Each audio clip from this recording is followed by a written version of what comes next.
একটু তাকা। ইয়ে হ্যাঁ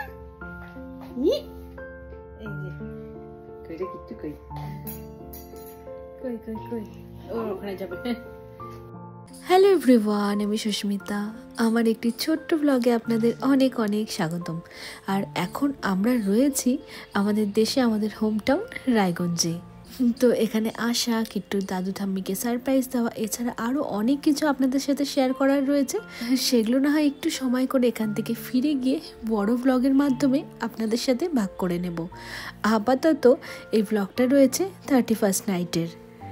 তো কিট্টুকে আপাতত বাড়িতে রেখে আমি আর রোহন বেরিয়ে গেলাম 31st নাইট সেলিব্রেট করতে।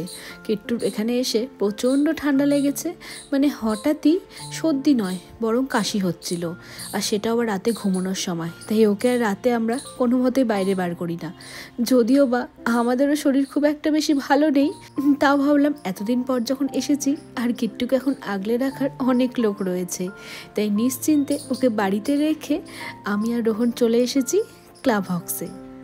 তো এটা নিচেও একটা ফ্লোর রয়েছে, কিন্তু সেখানে 31st নাইট অবশ্যই অনেক মিউজিক চলছে। এদিকে আমাদের এত গলা ব্যথা, ভাবলাম মিউজিকের মধ্যে বেশিক্ষণ বসে থাকলে তো চিৎকার করে করে কথা বলতে হবে একে অপরের সাথে, আরও গলা ব্যথা হয়ে যাবে। তো এটা রুফটপে আমরা চলে এসেছি, আর সেখানে এসে এক এক করে আমরা খাবারও অর্ডার করে দিয়েছি। তার মধ্যে ছিল chicken lollipop, pepper chicken, crispy baby corn, আর এইসব খেতে খেতেই ওদিকে কিন্তু 31st নাইটের পার্টি পুরো জমজমাট হয়ে গিয়েছে।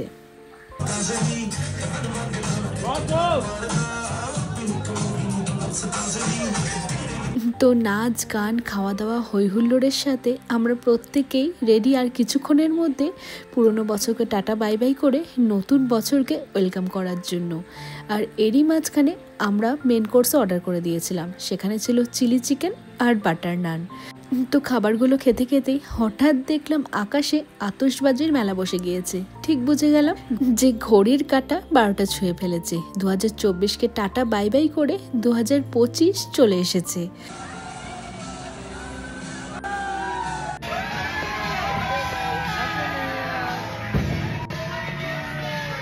তো এরপর সেখান থেকে বেরিয়ে আমরা চলে গিয়েছিলাম আমাদের বন্ধুদের এক পিকনিক পার্টিতে। অবশ্য এই পিকনিকের কথা আমি আগে জানতাম না, রোহন হঠাৎই আমাকে বলল।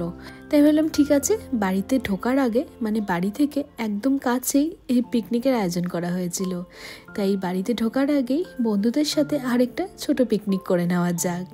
যদিও পেটে একদম জায়গা ছিল না, তা বন্ধুদের সাথে বসে একটুখানি মাংস ভাত খেতেই হলো। তো 31st নাইটটা আমাদের এরকমই কেটেছিল।